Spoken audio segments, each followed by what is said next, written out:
Assalamu alaikum and welcome to This Explainer. I'm your host Hussain, a meal consultant with Premier Mountain Communities Consultants up in Gilgit-Baltistan. Today we're going to systematically decode the absolute essentials of monitoring and evaluation, or as we usually just call it, M&E. If you want your development projects to actually achieve true, lasting impact, mastering these concepts is literally non-negotiable. Whether you've been in the development sector for years, you're working at an NGO, or you're a student just stepping into this space, you are in the right place. All right, here's a quick roadmap of our agenda for this session. We'll cover understanding M&E basics, monitoring versus evaluation, M&E in the results chain, exploring M&E typologies, defining project indicators, and designing effective indicators. Let's dive right in. Section 1. Understanding M&E basics. We're laying the groundwork here. Okay, so to get us all on the same page, we need a shared language. Let's start with monitoring. Simply put, monitoring is the concurrent process of tracking your project's activities and making sure you're hitting those planned outputs. The crucial word here is concurrent. It's an ongoing, real-time feedback loop. Think of it as an early warning system. It's an internal check to see if your project is proceeding exactly on track, which gives you the chance to make those vital, real-time, mid-course corrections before things go sideways. Now, evaluation is a whole different beast. By contrast, evaluation is a systematic research process. It's designed to assess the sheer magnitude of change in your broad outcomes and impacts. What's really fascinating here is that evaluation asks the ultimate high-stakes question. Did our intervention actually cause the changes we're seeing? It's causal research that firmly establishes the link between what we did on the ground and the massive goals we originally set out to achieve. Section 2. Monitoring versus evaluation. Let's look at the key distinctions. Now that we have the core definitions down, let's put them head to head. I love this comparison because it really hits the nail on the head. Take a close look at the scope and when rows. Monitoring, that's a concurrent analysis done regularly. It's an internal, day-to-day check on what are we doing right now. Evaluation, on the other hand, happens at specific critical milestones, like midterm or at the very end. It assesses the broad changes and evaluates what have we done. Plus, it's typically handled by external evaluators to keep things completely objective and strictly accountable. Moving right along to Section 3. M&E in the results chain. Let's map out that logical framework. So, how does this actually play out across the lifecycle of a project? Well, every properly structured development project flows through this exact logical progression.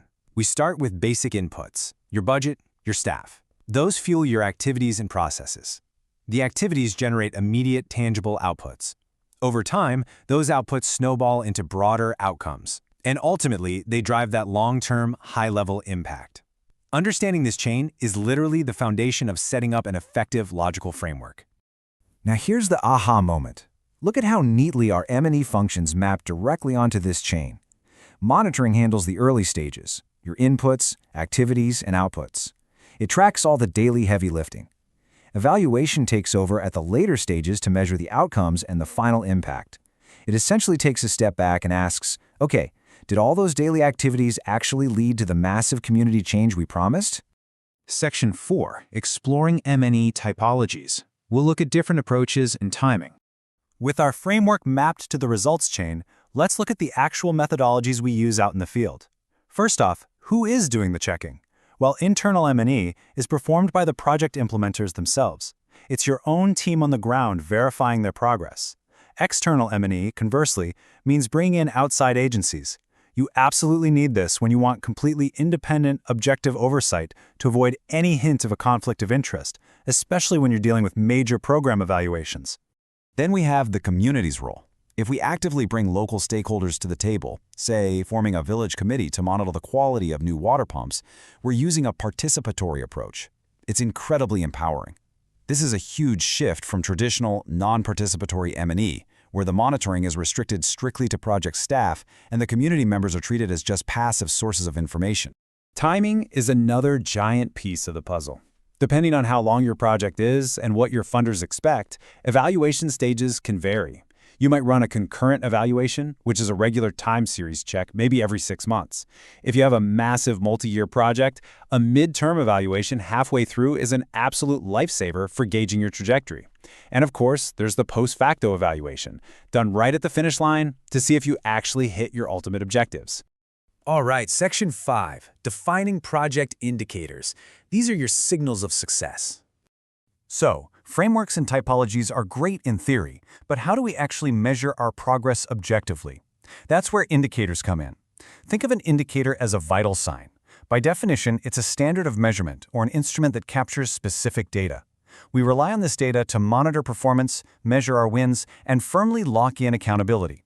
Basically, indicators document exact changes in specific conditions over a set period of time. We generally split these into two main camps. First, quantitative indicators.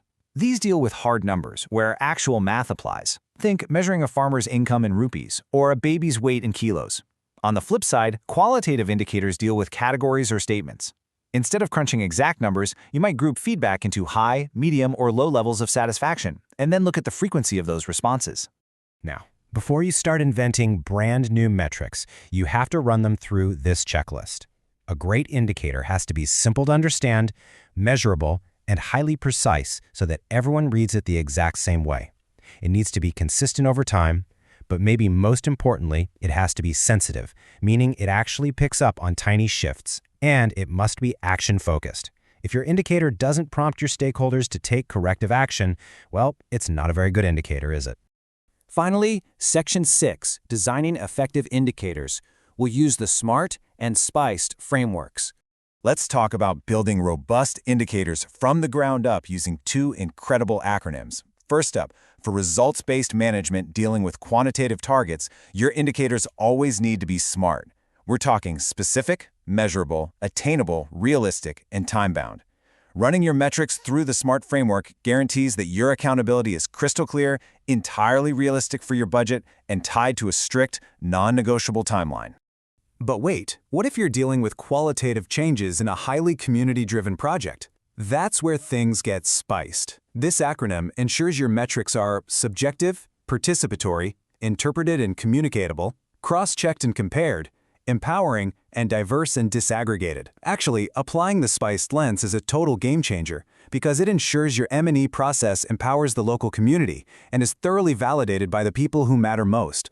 Let's ground this in reality with a real-world maternal and child health project. Notice how beautifully our indicators evolve as we move up the results chain. At the output level, we track the number of deliveries conducted by skilled health professionals. That's a direct, immediate result of our activities. Stepping up to the outcome level, we look for behavioral shifts, like the number of women consuming iron supplements. And finally, at the top impact level, we measure the ultimate societal goal, the maternal mortality ratio.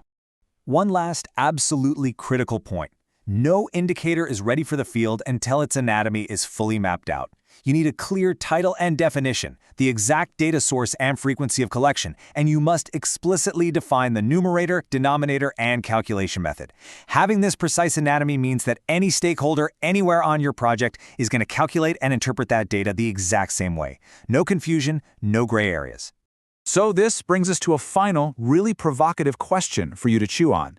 Have you rigorously evaluated your project's current indicators against the SMART and SPICED criteria, and do they perfectly map to your results chain? Thank you so much for joining me for this explainer. Again, I'm Hussain, and it has been fantastic guiding you through this. Please do hit like, share, and subscribe to our channel for more professional learning content. And as you head back out into the field, always ask yourself, are your indicators truly giving you the right signals? Assalamu alaikum, and I will see you next time.